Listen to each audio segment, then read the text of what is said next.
From Daily Trust News Center, this is the News Hour. Tonight on News Hour, released Abuja-Kaduna train passengers say they're still mentally depressed 2 months after regaining freedom. NBA President Sean's call to bar ceremony insists chairman body of benchers must step aside. Central Bank of Nigeria limits cash withdrawals to 100,000 naira per week for individuals. And on the international scene, Chad jails more than 260 people after mass trial over protests. Hello and welcome to Trust News Hour. I'm Darshan Hussaina Usman. Now the news in detail. 23 Abuja-Kaduna train passengers released from captivity in October want government to look into their plight, as many of them still suffer from health challenges and depression. The victims, while addressing newsmen in Kaduna, said some of them find it difficult to survive after losing their jobs while still in bandits' captivity. Bello Musa has more. These are among the last 23 victims of train attack released by terrorists on October 5th. Though they have been reunited with their families, but life has not been easy for them as they face many challenges after regaining freedom.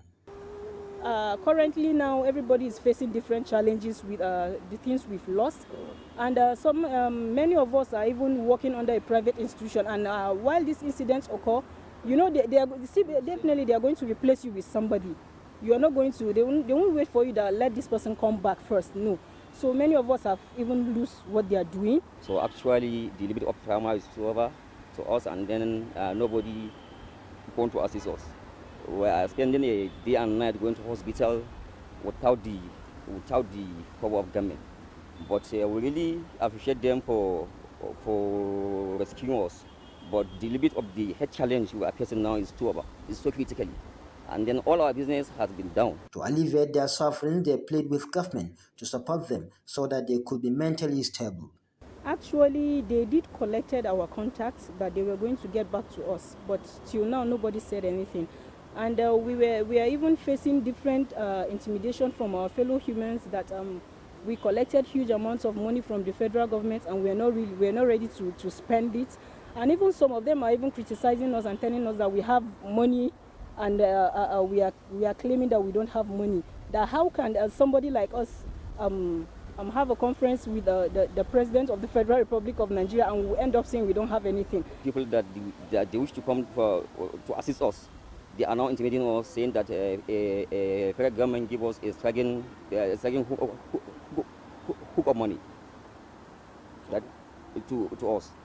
Recalling their experience as victims of train attack, they want the government to strengthen security measures as the Abuja-Kaduna train service resumed operation. My advice is they should be very, very careful, honestly. And all the maintenance they know they've not done, they should do it. And they shouldn't see as if, okay, the train is moving something nobody know. Because somebody that is wiser than you can do more. So it's better for them to be extravagant, to be, they should be foreseeing in what is going to happen. You understand? Those bulletproof something and all those, they should have a CCTV, everything that would, if there is anything on the way, as in something, let me say some meters away, the train should be able to capture. It's been a while since these victims regained their freedom, but they said they are still mentally devastated from the trauma of the attack. Bello Musa, Trust TV News, Kaduna. President of the Nigerian Bar Association, Yakubu Mekyo SAN, on Tuesday declined to participate in the call to bar ceremony presided over by the chairman, body of benches, Chief Wale Olanikbekun, SAN. In a statement, the NBA president said to do so would be to endorse, celebrate, and condone a practice that he considered unwholesome and unprofessional by virtue of the Rules of Professional Conduct for Legal Practitioners, 2007. The NBA president's action comes 2 days after he wrote a letter to the chairman of the body of benches asking him to step aside and not preside over the call to bar ceremony. He cited allegations of professional misconduct against Olanipekun in the wake of the scandalous email by a former partner in his firm, Ms. Adekumbi Ogunde, to Saipem, an expatriate company, claiming that the senior lawyer uses his office as BOB chairman to influence judges and get favorable judgments for his clients. In the meantime, 4,711 candidates are called to the Nigerian bar. Once you are introduced as a lawyer, people around you will always want to test or taunt you about your learnedness. In actual fact, more particularly so in these days and times when law has become a global commodity, your dressing and carriage should be neat and elegant, not riotous or notorious. Your celebration of today should also be moderate and not out of tune with the culture and deep traditions of the legal profession. Do not go out half nude, dressed in half nude dresses, and never send out scary photographs of yourself. We witnessed this at the last call. So demoralizing. I got so low, and all the benches got so low when we got some of the photographs. Please, we warn you against that, or repeat, any one of you. Adequately keep yourselves mentally, physically, and spiritually for the challenges ahead from today. Hear this from me. Prayers matter. Pray and pray and pray and pray, and God will grant you success. Personnel of the Nasarawa State Command of the Nigerian Police have rescued 2 persons from a kidnapper's den in Jijigbe village in Karu local government area of the state. A statement by the command's public relations officer, Ramhan Nansel, in Lafia on Tuesday, said the victims have since been united or reunited with their families.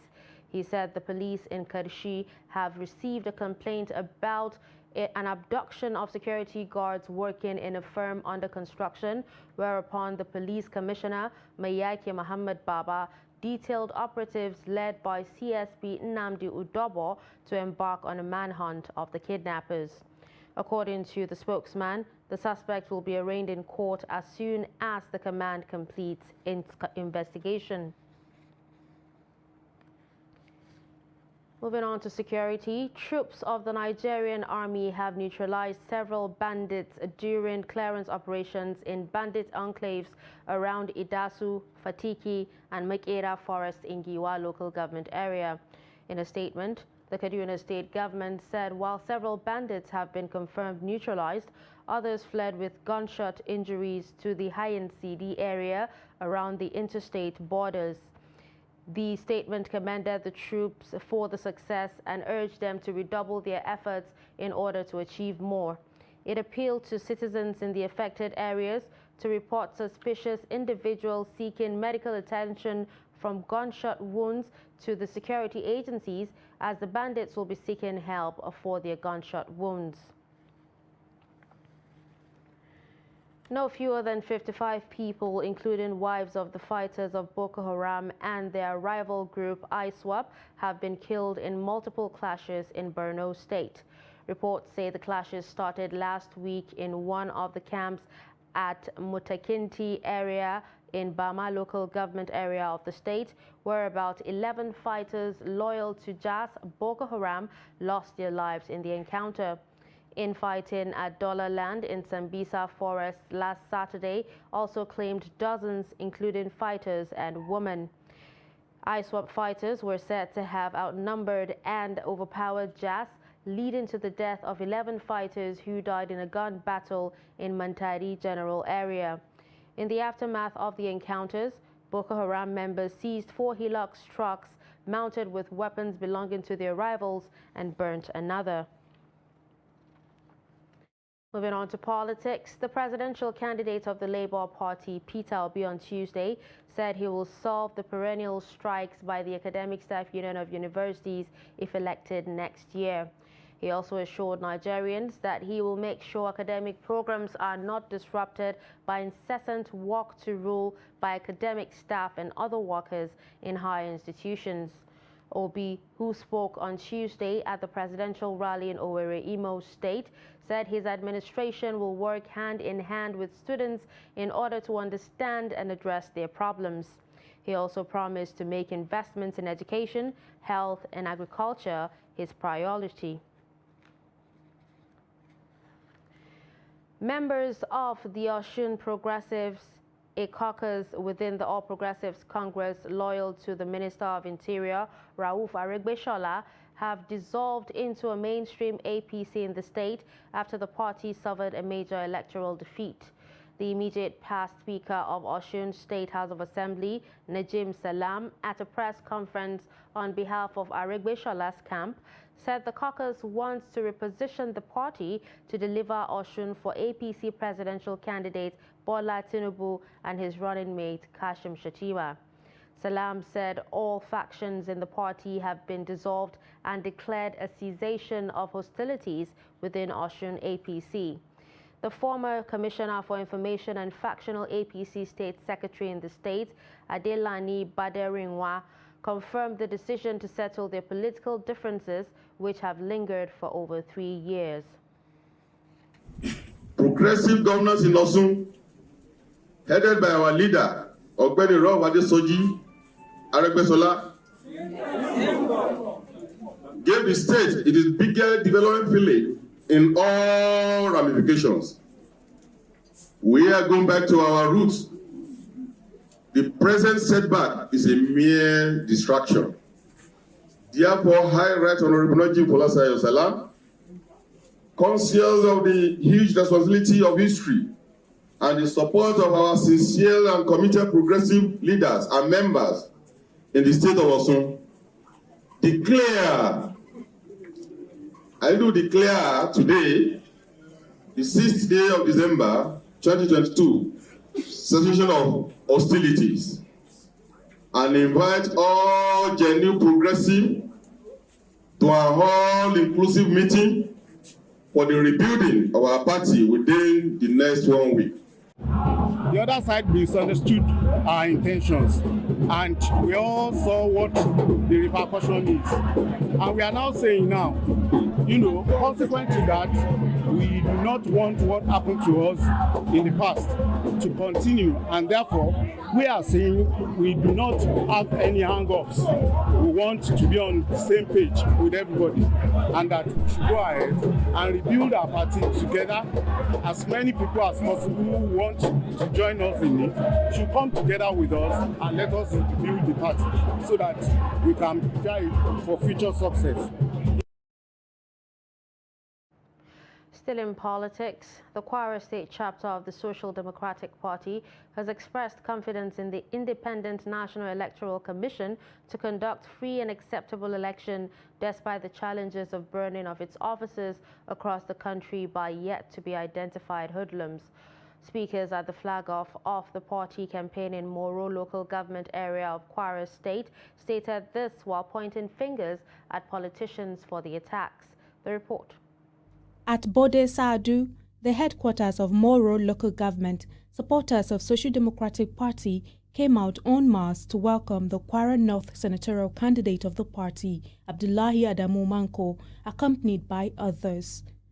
While commending the Independent National Electoral Commission for its preparedness to conduct an acceptable election, he wondered why those he called already losing politicians will be involved in the burning of INEC offices across the country. I think I'm one of the most happiest person because the issue of rigging is gone. Like I keep saying, I always give kudos to INEC. They have succeeded in blocking all loopholes. So you have to come down to the people. You need to go around and actually speak to the people. The power belongs to the people. We don't have a choice. They have succeeded in blocking all loopholes. So it's no longer business as usual. The next thing we are praying that the government of the day should be able to do something about is the vote buying. Because I think that is the only thing left. But I think the EFCC and some other security organizations are trying their best to see that, they put a stop to it. The governorship candidate running mate of the party said the country is losing huge sums of money in replacing materials burnt and challenged the security apparatus to bring those responsible to book. My advice is for the security to be up to their task, because in most of these cases, at least we have the DSS. They ought to have gathered information and brief the appropriate quarters so that there be no destruction of INEC materials, because in fact it's a waste. At a separate location in Ilorin, the governorship candidate of the New Nigerian People's Party, Professor Shoaib Oba Abdurrahim, also echoed the introduction of BVAS by INEC as a laudable development, adding that it can eliminate rigging during election. Well, INEC ought to be an impartial umpire, and so far INEC has been doing well, especially with the issue of BVAS, and it's a system that must be used. I think that has eliminated so many anticipated problems by politicians. So I think we should praise INEC. Both SDP and NNPP hoped that with the new Electoral Act, future election in Nigeria will be a reference point across the world, as it will deal with previous challenges that infested the process in the past. In the same vein, the resident electoral commissioner in Plateau State, Dr. Oliver Teso Agundu, has warned candidates of various political parties and politicians in the state not to visit him in his residence or any unofficial venue. The REC, who was newly deployed to the state, gave the warning on Monday during a press briefing held at the state headquarters of the commission. Ado Musa completes the report. While briefing journalists on the activities of the commission, the new rec, Dr. Agundu, said his personal home is not an official place for anyone to visit, particularly on issues relating to election. He said any official issue must and should be treated as official at the INEC office and not his personal residence. I have taken an oath to serve the commission and public in all honesty and fairness to all. First, I beg of you to help me achieve the purpose for which I am in Plateau State. The rec further explained that the commission under his watch would do everything possible to conduct the most credible election in the state, calling on the people to seek for information about election from the INEC's office rather than fake news from other sources. That I'm here to work with my team to deliver the most credible and transparent election here in Plateau State, which will be anchored on accountability, level playing field, and impartiality. Rumors and fake news, like I said earlier, are deadly weapons that are capable of causing chaos and upheaval, particularly in a politically charged society like ours, where everyone more than ever is enlightened and ready to participate in the electioneering process for a better Nigeria. It is in the light of this that I wish to appeal to all stakeholders to always seek information from official sources in the commission, rather than building stories on assumption and hearsay. The INEC commissioner further told journalists that all activities leading to the next year's general elections are now on top gear, as the commission have activated all measures of ensuring the delivery of credible elections come 2023. Ado Musa, Trust TV News, Jos.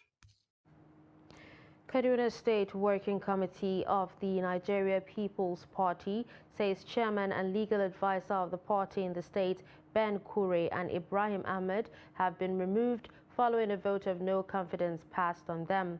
Vice Chairman Zone 2, Hosea Baba, moved the motion, which was seconded by the State Organizing Secretary, Saad Idris Kudan. The Secretary of the party, Major Yahaya Shinko, told newsmen that Kure and Ahmed breached the provisions of Article 31 of the NNPP Constitution and Section 82, subsection 135 and Section 83, subsection 1 of the Electoral Act 2022, respectively. He, however, lamented that while other political parties were busy promoting their candidates to woo the electorate, Ben Kure and others were all over the media castigating and calling for the removal of the governorship candidate of the party. Yes, actually, Today, the State Working Committee of the party sat. They held a meeting, and in that meeting, many issues were brought up. And among others, there was a motion by members of the party urging the State Working Committee members to pass vote of no confidence against the State Party Chairman, Mr. Benkure, and the State's legal advisor, Barrister Ibi Ahmad. And the motion was supported, and by vote, the members of the State Working Committee have passed a vote of no confidence against them, and they have ceased to be the State Chairman and the legal advisor to the party, respectively. A federal high court sitting in Port Harcourt has struck out a suit by the People's Democratic Party challenging the eligibility of Accord Party, its governorship candidate and running mate to contest the 2023 general elections in Rivers State for lack of jurisdiction. Presiding Judge Justice Stephen Dalio Pam, in a separate suit, also struck out PDP's suit against all the National Assembly candidates of Accord Party for lack of jurisdiction. The report. Federal High Court sitting in Port Harcourt has struck out suit by the People's Democratic Party challenging the eligibility of Accord, its governorship candidates and running mates to contest the 2023 general elections in Rivers State for lack of jurisdiction. Presiding Judge Justice Stephen Dalop Pam, in a separate suit, also strike out PDP suit against all the National Assembly candidates of Accord for lack of jurisdiction. Justice Dalop Pam, in his judgment, did not bother to go into merits of the matter, but based his judgment on the recent decision of appeal court in Lagos and Rivers State, which revealed that no court has jurisdiction to hear a case filed by another political party on internal party affairs. Speaking to newsmen outside the courtroom, Benjamin Omeje and Joy Nune, who represented Accord, the governorship candidate, running mate and National Assembly candidate, said the judgment is victory to Accord and democracy. We're very grateful to the judge today. He showed that he's honorable, and from what he's told the court, that if he had done otherwise, he would have been termed a rascal. So we have seen that Dumolulu Briggs and other candidates of the Accord Party are very qualified to contest this election. That is victory for Accord A. In the 211 matter, for the one for the governor, the court has upheld the PO, preliminary objection, filed by us. We are saying that the court has no jurisdiction to entertain this matter. We raised several grounds upon that. The matter was filed out of time. It is an inter-party affair, which nobody has the right to intermeddle with. And the court has based its judgment on the division of Court of Appeal, Lagos Division, which recently came out and was submitted to the judge in this matter. On his part, the Accord governorship candidate, Dumolulu Briggs, expressed happiness that justice was not denied at last. Quite obvious. Justice, was not denied. The Court of Appeal in Lagos and also the Court of Appeal here in Port Harcourt had ruled that this meddlesomeness of the PDP, right, must stop. This is internal affairs of another political party. Nobody in that party is questioning the primaries or how the candidates emerged. And then you meddlesome interloper, you have your own issues in your own party, and you think that, you will drag everybody else to court. So today at least, justice is served.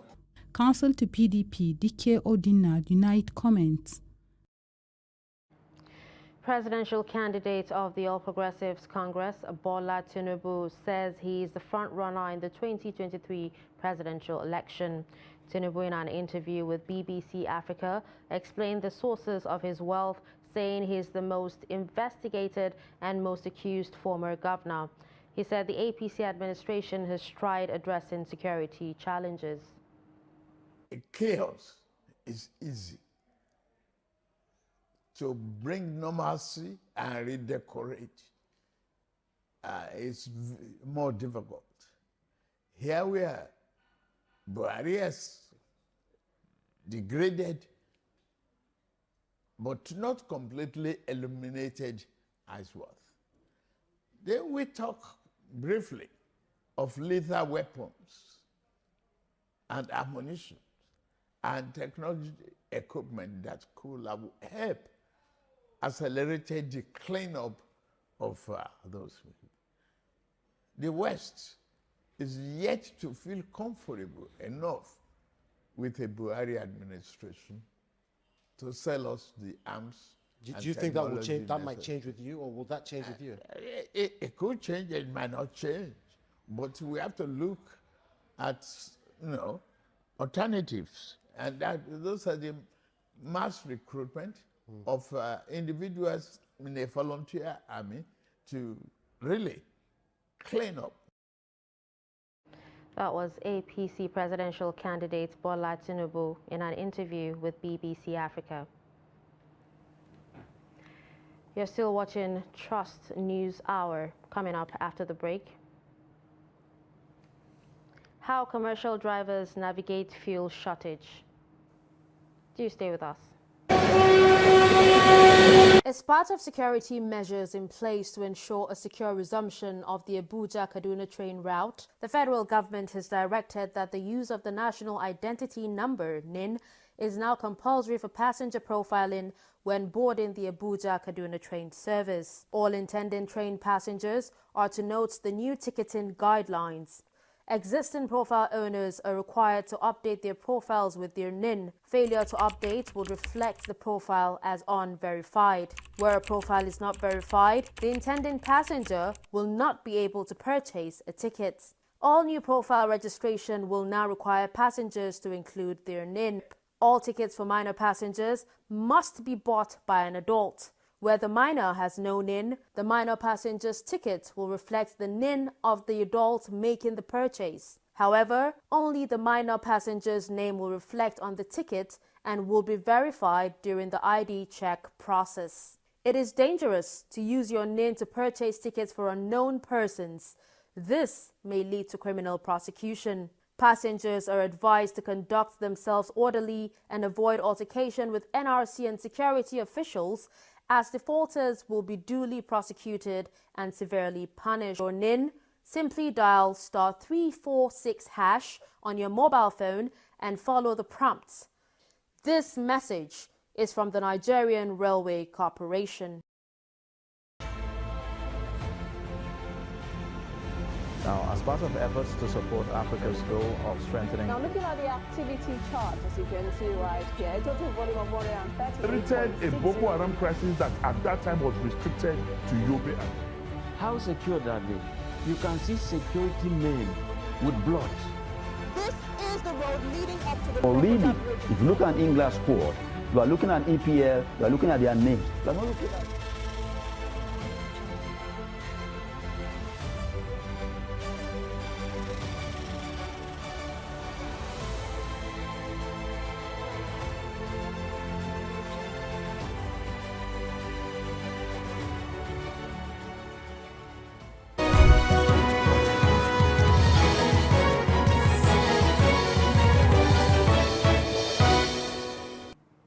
Welcome back and thank you for staying with us. You're watching News Hour on Trust TV.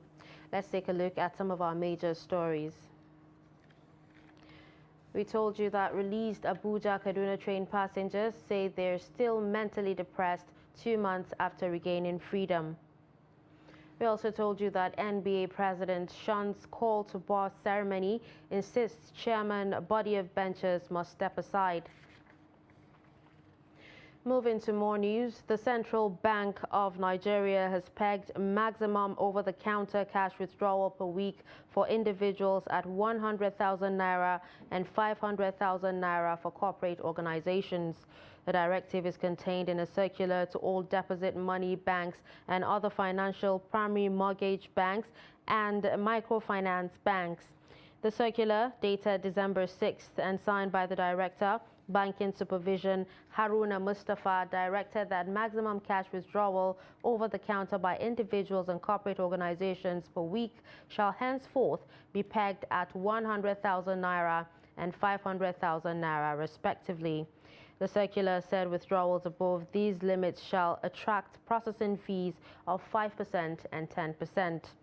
The circular further stated that the maximum cash withdrawal per week via automated teller machine ATM shall be 100,000 naira, subject to a maximum of 20,000 naira cash withdrawal per day, while third-party checks above 50,000 naira shall not be eligible for payment over the counter. The Apex Bank said only denominations of 200 naira and below shall be loaded into the ATMs. The maximum cash withdrawal via POS terminal shall be 20,000 naira daily, the circular further stated. This new policy will take effect nationwide from January 9, 2023, warning that aiding and abetting the circumvention of the policy will attract severe sanctions. President Muhammadu Buhari says beyond the bridging of the infrastructure gap by upgrading critical facilities across the country, the challenge going forward is to maintain this and sustain the amenities on a medium to long-term basis. This is where the National Agency for Science and Engineering Infrastructure, NASENI, comes in, as President Buhari is projecting that it will be a pivotal legacy his administration will bequeath to the next administration in 2023. The president spoke on Tuesday in Abuja during the commissioning of the Technology and Innovation Complex of NASENI at its headquarters in the Idu Industrial Zone. Kende Amodu reports. NASENI, over the past 30 years, had failed to realize its potential because of the many challenges mitigating against it. But today, the agency is one of the feathers in the president's cap because his administration is upgrading it into a technology and innovation hub for national development. After this administration, the maintenance, resourcing, and sustainability of this critical infrastructure will present a challenge on the medium to long-term basis. But with our deliberate repositioning of NASENI to be at par with other similar agencies of government across the world and optimal performance, we are convinced that the future maintenance and sustainability of our key national infrastructure are assured. Executive Vice Chairman of NASENI, Professor Muhammad Sani Haruna, acknowledges President Buhari's commitment to the deployment of science, technology, and innovation at the center stage of Nigeria's socio-economic activities. He notes that this has been demonstrated by a deliberate departure from commodity-based economy towards a manufacturing and knowledge-based system. It is a feat also acknowledged by other stakeholders in the Nigeria project. Your Excellency, NASENI is ready and, God willing, we will soon provide innovative technology solution for stopping crude oil theft and bunkering, vandalization of power line and pipelines, as well as surveillance and monitoring devices for our rails, roads, and seaways. What is important at this point is to strive for sustainability of efforts for the realization of long-term objectives and the benefit of the country and our future generations. Today's event is surely very helpful to the stimulation of the progressions by the provision of an appropriate structure for the management or the administration of endeavors in science and technology inventions. President Buhari is impressed by the strides the agency has made under this administration through the domestication of foreign technologies and product development via backward integration. He has therefore directed that the NASENI boss be conferred with an Excellence Service Award and a national honor of Officer of the Order of the Federal Republic at the last Federal Executive Council meeting of the year. From the Federal Capital, Kehinde Amodu, Trust TV News. Thank you, Kehinde, for that report. Moving on, the United Nations Children's Fund has warned that over 300,000 children may die of severe acute malnutrition in the Northeast if action is not taken urgently. The new UNICEF representative in Nigeria, Christian Munduate, disclosed this during a media chat with a journalist in Maiduguri. Munduate stressed that about 3 million boys, girls and adolescents across the state of Borno, Adamawa and Yobe are also suffering from acute malnutrition. She added that only 29% of schools have teachers with minimum level of teaching qualification, adding that 1.9 million children still do not have access to education, while malnourished children are high risk of death if not addressed urgently. We have women having 7 children per woman, and without no economic means to provide them a future, right? So that is why it is important that both girls and boys have access to school so they can prepare themselves to life. Total number of teachers that we have, we are more or less on the number of 124 children per teacher. That is not humanly possible, right? You struggle when you have a classroom of 40 children. So imagine this times 4. That's huge. So we really need to put our eyes there. What we are doing is developing all the learning material.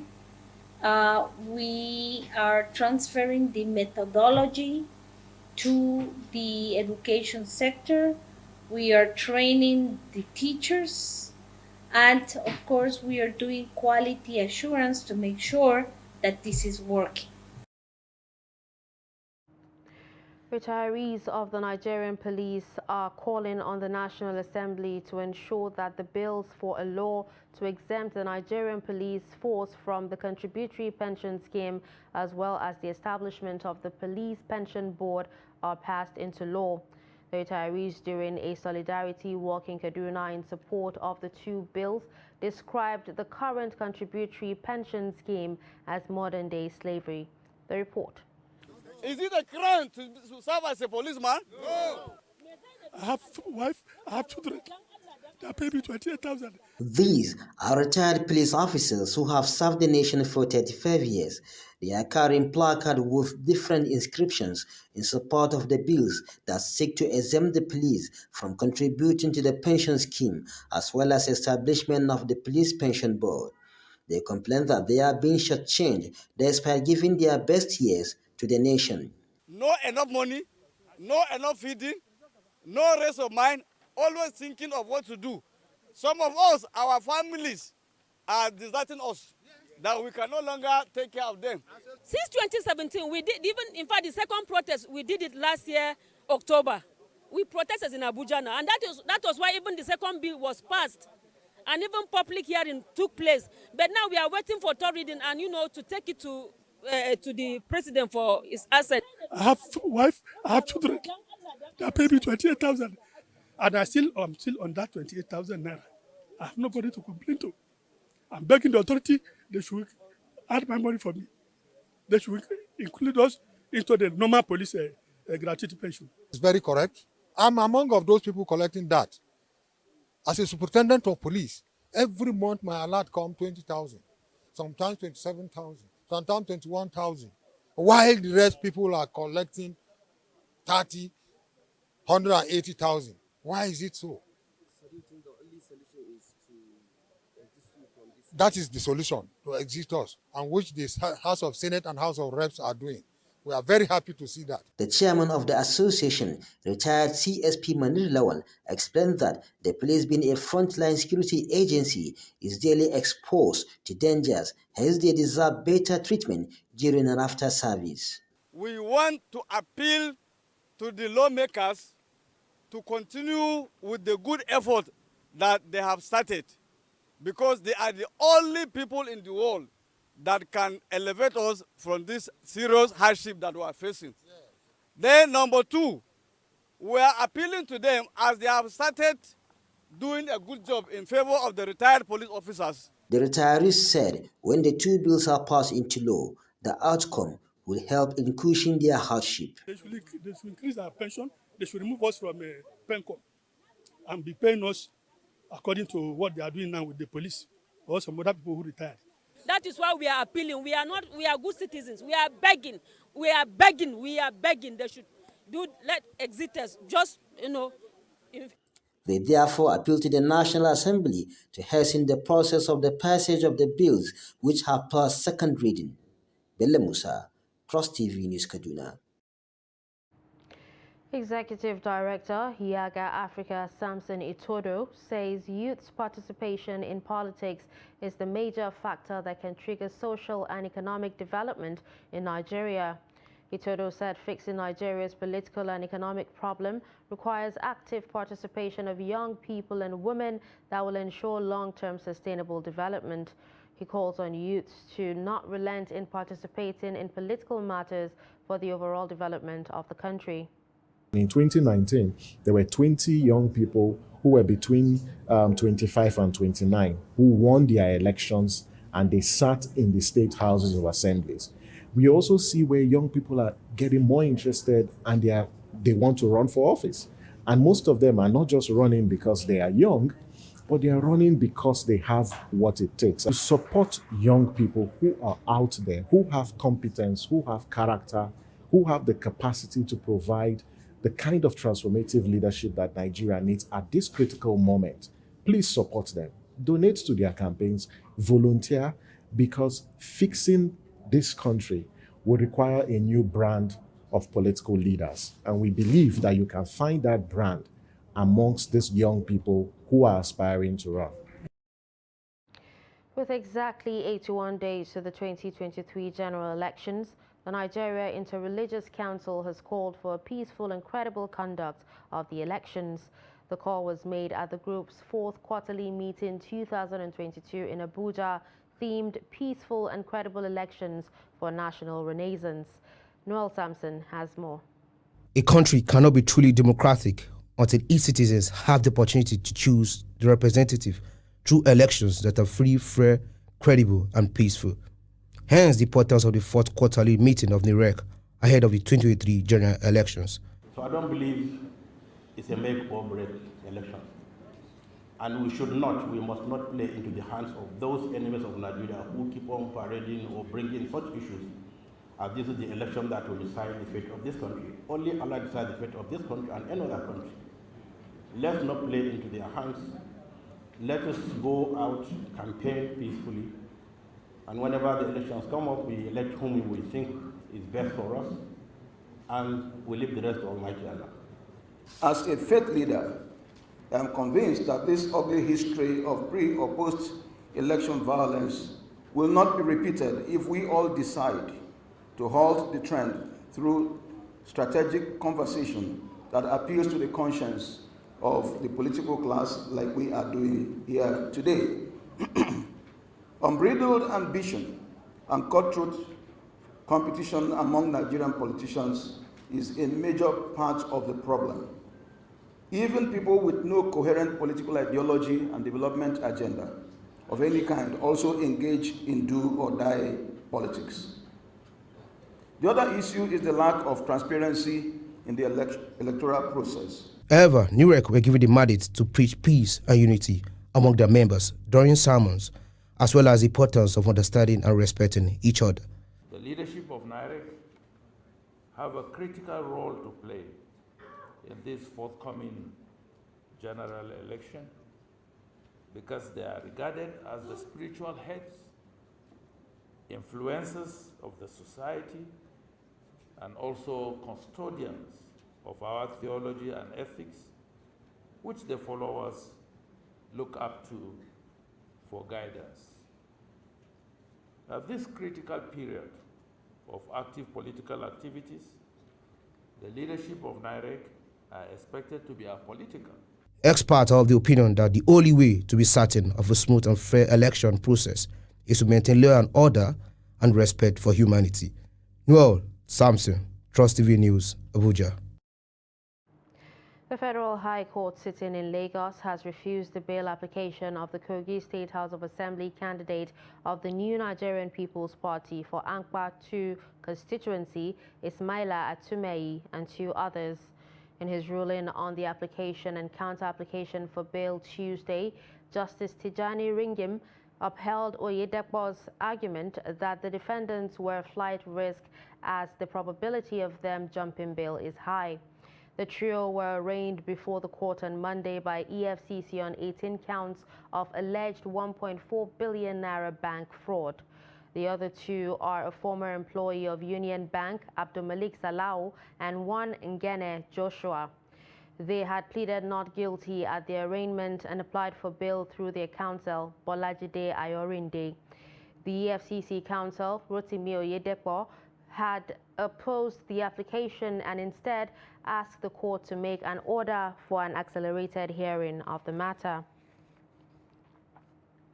Away from that story, barely 2 weeks after the Oyo State Legislature passed a motion to upgrade the Emmanuel Alayonde College of Education, Oyo, to a degree awarding institution, the Oyo State Governor Seyi Makinde has signed the bill into law.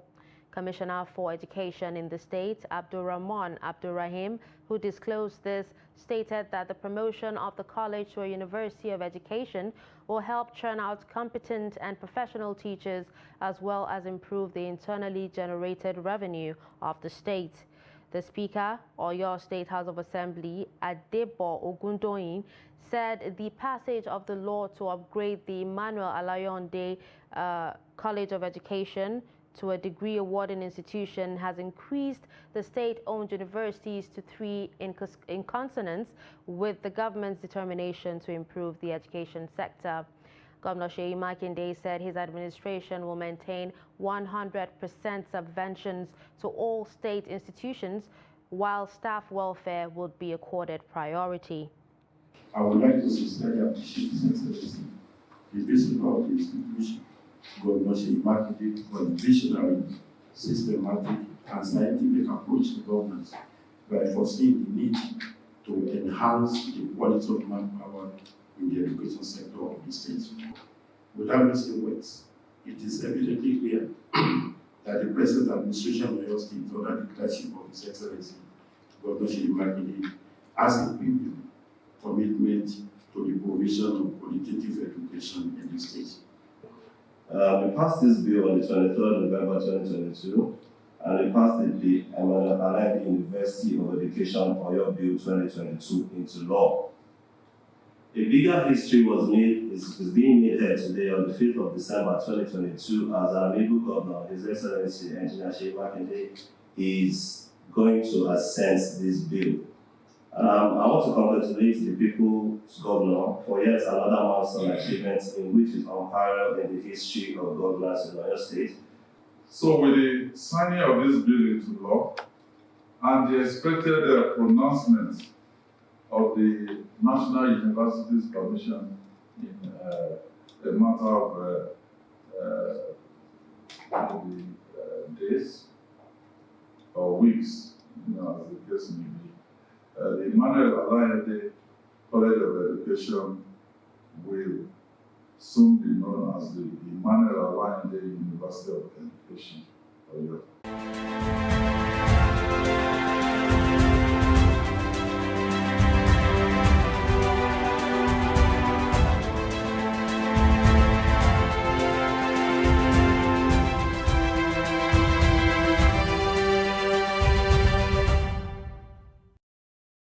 Increase in petrol price is taking a toll on commercial drivers and motorcycle operators in Gombe State amidst fuel scarcity in some parts of the country.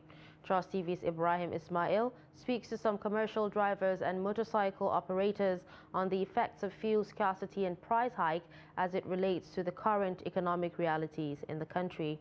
The report. Although the Nigeria Petroleum Company NNPC Limited said it has over 2 billion liters of petrol in stock, which is equivalent to over 30 days of sufficiency, fuel scarcity and hike in prices of the commodity continue to inflict hardship on Nigerians. Kaua Muhammad is a commercial driver that runs intrastate travel services in Gombe. He said the fuel scarcity is bringing unnecessary hardships on both passengers and drivers alike. We only buy the product at marketers' stations, but not at government's prices. It costs 250 naira per liter. It affects my work. 4,000 naira worth of petrol then now costs 4,500 naira. Shine gaskiyar magana abun da ya shafi sana'armu na harkar mai muna shan wahala a kansa. We are suffering. We need the government to address this fuel crisis. Duba mu da ido rahama su taimake mu su gyara mana wannan layi na bangaren abun da ya shafi man fetur. Motorcycle and tricycle operators are also affected by the scarcity and price hike of petrol as they purchase the product above official pump price and by extension charge their passengers higher.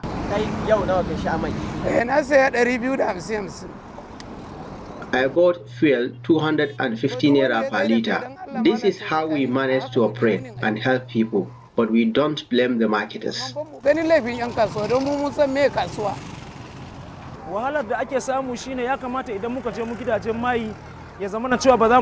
We should spend only 20 to 30 minutes in filling stations, but now we spend up to an hour or more in queues, which is not supposed to be, and sometimes we only buy at black markets. While the NNPC and the Independent Petroleum Marketers Association of Nigeria, IPMAN, have different explanations as to why the scarcity of the product persists, it is obvious that the masses are going through unprecedented economic hardship. It is hoped that the product will be available in the shortest possible time as holiday season approaches. From Gombe, Ibrahim Ismail reporting for Trust TV.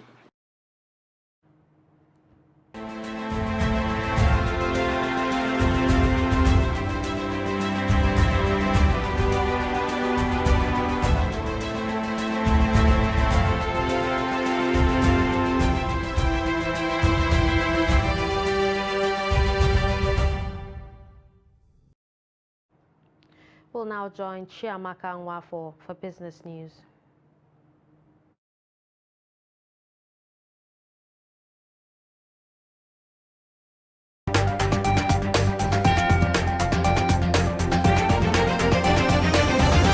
Nigeria's foreign trade transactions fell to 11.59 trillion naira in the third quarter of 2022 from 12.84 trillion naira in the previous quarter, owing largely to low oil sales. According to new data released by the National Bureau of Statistics, when compared to the corresponding period in 2021, the country's foreign trade in quarter 3 2022 is 10.7% higher than the 10.47 trillion naira recorded during the same period last year. Total exports stood at 5.93 trillion naira in quarter 3 2022, indicating a decline of 19.89% when compared to 7.4 trillion naira in quarter 2. However, it increased by 15.52% when compared with the 5.13 trillion naira recorded in quarter 3 of 2021. Low crude oil sales weakened Nigeria's foreign trade in quarter 3 as crude oil exports stood at 4.66 trillion naira, indicating a decrease of 21.15% when compared to the 5.9 trillion naira recorded in quarter 2. It, however, increased by 15.70% compared to 4.02 trillion naira in quarter 3 of 2021. According to the data, the top 5 export destinations in the third quarter of 2022 were Spain, India, France, the Netherlands, and Indonesia, while China, the Netherlands, India, Belgium, and the United States were the top 5 countries of origin of imports to Nigeria in quarter 3. And finally, in stocks, the Nigerian stock market on Tuesday extended its bullish trend to 3 straight sessions as the all-share index grew by 0.20% to close at 48,366.69 points from the previous close of 48,270.23 points. The market capitalization grew by 0.20% to close at 26.344 trillion naira. The market breadth closed positive as 16 equities emerged as gainers against 13 that declined in their share prices. An aggregate of 184.7 million units of shares was traded in 3,189 deals valued at 3.57 billion naira. And that's it on Business News. I am Chiamaka Nwafo.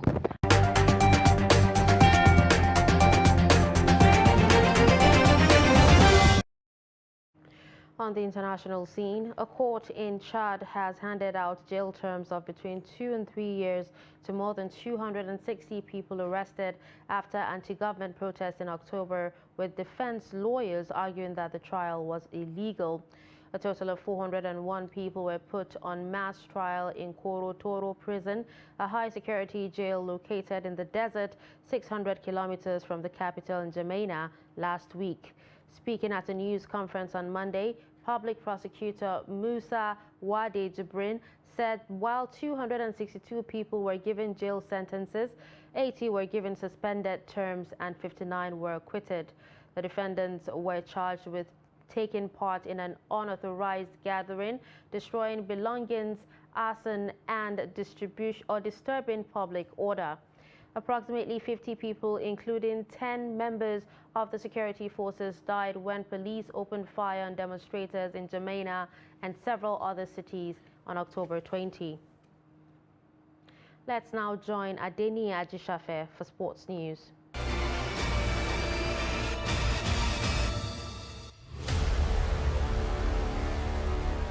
The Atlas Lions of Morocco stunned Spain on penalties to qualify for the quarterfinals of Qatar 2022 FIFA World Cup for the first time ever. They become only the fourth African team to reach that stage after Cameroon in 1990, Senegal in 2002, and Ghana in 2010. After a goalless tension saw 120 minutes of football, with both teams matching each other in intensity and defense, the winner was decided through a penalty shootout where Spain lost 3 kicks. Spain dominated possessions in the first half, but could not find a way past a resolute Morocco defense. The best chance of the half came when Morocco defender Nayef Aguerd headed over from close range. The 2010 World Cup champions remained dominant, but could not find a breakthrough inside 90 minutes, sending the game to extra time.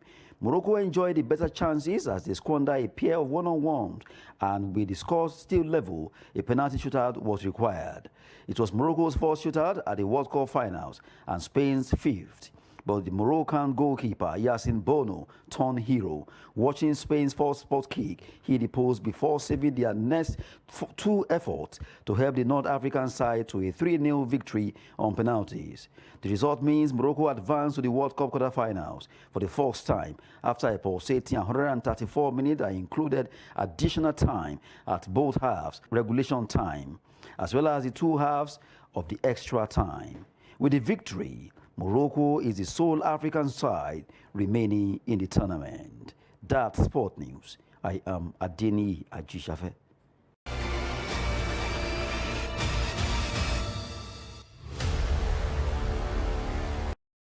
And with that, we've come to the end of News Hour on Trust TV.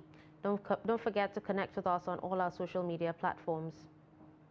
I'm Darshan Husseina Usman. Thanks for watching.